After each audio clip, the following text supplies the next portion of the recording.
Hi hello నమస్తే అందరికీ స్వాగతం సుస్వాగతం మన ఛానల్కి. ఈరోజు భారతదేశంలో తీవ్రమైన చర్చకు దారితీసిన లోతైన విభజన మరియు సంక్లిష్టమైన సమస్యను పరిశీలించేద్దాం. బీఫ్ నిషేధాలు మరియు గోరక్షక దళ హింస పెరుగుదల. బీఫ్ వినియోగం చుట్టూ ఉన్న రాజకీయాలు, గుంపు దాడుల, విషాదకరమైన సంఘటనలు మరియు విస్తృత సామాజిక చిక్కులను అన్వేషించేద్దాం. ఇది సున్నితత్వం మరియు జాగ్రత్తగా విశ్లేషణ అవసరమయ్యే అంశం కాబట్టి ప్రారంభించేద్దాం. చాలామంది హిందువులు పవిత్ర జంతువుగా భావించే ఆవు భారతదేశ సంస్కృతి మరియు రాజకీయ రంగంలో శక్తివంతమైన చిహ్నంగా మారింది. కొన్ని వర్గాలకు ఆహారపు అలవాటుగా ఉన్న బీఫ్ వినియోగం శాసనపరమైన నిషేధాలకు మరియు విషాదకరంగా గుంపు హింస సంఘటనలకు దారితీసే వివాదాస్పద అంశంగా మారింది. ఈ సమస్య మత విశ్వాసాలు, సాంస్కృతిక ఆచారాలు మరియు రాజకీయ భావజాలాల కలయికలో ఉంది. అనేక భారతీయ రాష్ట్రాలు ఆవుల వధ మరియు బీఫ్ అమ్మకాన్ని నిషేధిస్తూ చట్టాలను అమలు చేశాయి. ఈ చట్టాలు తరచుగా మతపరమైన భావాలు మరియు జంతు సంక్షేమం యొక్క రక్షణ ఆధారంగా సమర్థించబడతాయి. అయితే ఈ నిషేధాలు గణనీయమైన ఆర్థిక మరియు సామాజిక పరిణామాలను కలిగి ఉన్నాయి. ముఖ్యంగా అట్టడుగు వర్గాల నుండి లక్షలాది మందికి ఉపాధి కల్పించే మాంసం పరిశ్రమ తీవ్రంగా ప్రభావితమైంది. ఉత్పాదకత లేని పశువులను అమ్మడంపై ఆధారపడే రైతులు కూడా ఆర్థిక ఇబ్బందులను ఎదుర్కొంటున్నారు. బీఫ్ నిషేధాలు అమ్మాలు గోరక్షక దళ హింస పెరుగుదలతో సమానంగా ఉంది. స్వీయ శైలి గోరక్షక సమూహాలు ఈ నిషేధాలను అమలు చేయడానికి తమను తాము బాధ్యులుగా భావించాయి. తరచుగా హింస మరియు బెదిరింపులకు పాల్పడ్డాయి. విషాదకరంగా బీఫ్ తింటున్నట్లు లేదా రవాణా చేస్తున్నట్లు అనుమానించబడిన వ్యక్తులను లక్ష్యంగా చేసుకునే అనేక గుంపులు దాడులుగా సంఘటనలు జరిగాయి.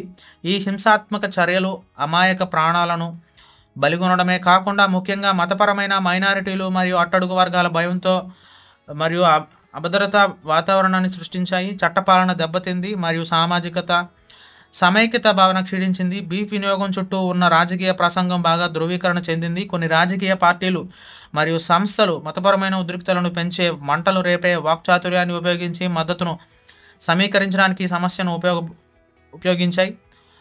పేదరికం, నిరుద్యోగం మరియు సామాజిక అసమానత వంటి మరింత ముఖ్యమైన సమస్యల నుండి బీఫ్ నిషేధాలు మరియు గోరక్షణపై దృష్టి మళ్లించడానికి విమర్శకులు వాదిస్తున్నారు. ఆహారపు అలవాట్లలో రాష్ట్ర జోక్యం వ్యక్తిగత స్వేచ్ఛలను ఉల్లంఘిస్తుందని వారు వాదిస్తున్నారు. మతపరమైన మరియు సాంస్కృతిక ఆచారాలను నియంత్రించడంలో రాష్ట్ర పాత్ర గురించి కూడా ఈ చర్చ ప్రశ్నలను లేవనెత్తుతుంది. రాష్ట్రానికి శాంతి భద్రతలను కాపాడే బాధ్యత ఉన్నప్పటికీ వారి మతపరమైన లేదా సాంస్కృతిక నేపథ్యంతో సంబంధం లేకుండా అందరూ పౌరుల హక్కులను రక్షించే కర్తవ్యం కూడా ఉంది. భారత సుప్రీంకోర్టు కొన్ని కేసుల్లో జోక్యం చేసుకుంది. రాష్ట్రం చట్టపాలనను సమర్థించాలని మరియు అందరూ పౌరుల ప్రాథమిక హక్కులను రక్షించాలని నొక్కి చెప్పింది. అయితే ఈ ఆదేశాలు అమలు స్థిరంగా లేదు. గుంపు దాడులు, సంఘటనలు మరియు బీఫ్ వినియోగం చుట్టూ ఉన్న రాజకీయాలు లౌకిక మరియు సహనశీలి దేశంగా భారతదేశ ప్రతిష్టను మసకబార్చాయి.